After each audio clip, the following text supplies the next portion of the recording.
विदाई माँ, मैं सह ना सकूं जुदाई माँ। तेरी कैसे करूं विदाई माँ, मैं सह ना सकूं जुदाई माँ। हो जाएगा सोना सोना घर मेरा तेरे जाने से। कुछ दिन और ठहर जाओ माँ, घर में किसी बहाने से। कुछ दिन और ठहर जाओ माँ, मेरे घर में किसी बहाने से।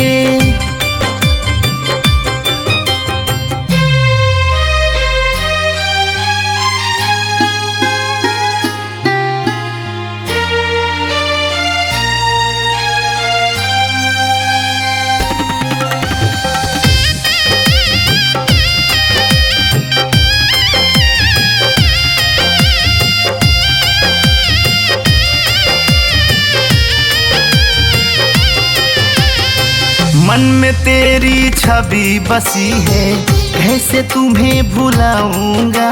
सुबह सवेरे उठकर माता, कैसे दर्शन पाऊंगा। हाँ, मन में तेरी छवि बसी है, कैसे तुम्हें भुलाऊंगा। सुबह सवेरे उठकर माता, कैसे दर्शन पाऊंगा। मिल जाती है मुझे तसल्ली दर्शन तेरा पाने से। कुछ दिन और ठहर जाओ माँ, घर में किसी बहाने से। कुछ दिन और ठहर जाओ माँ, घर में किसी बहाने से।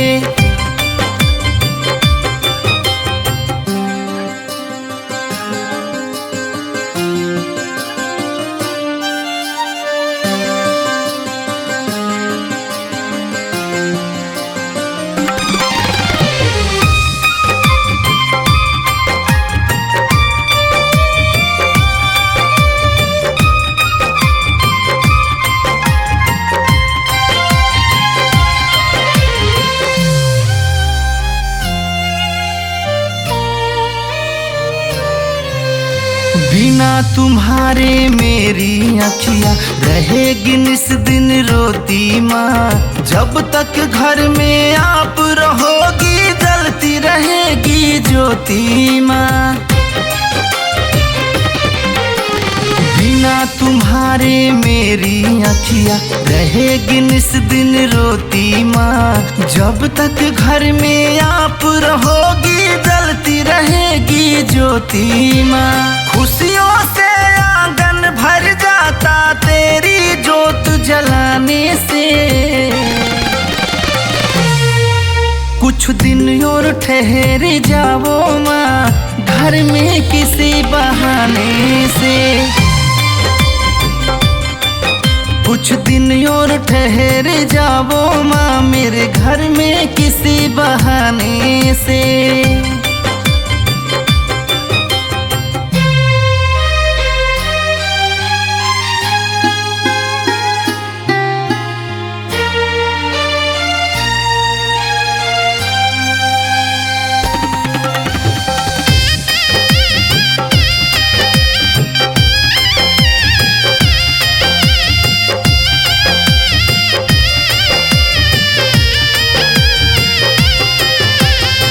चली जाओगी जब तुम घर से, याद तुम्हारी आएगी।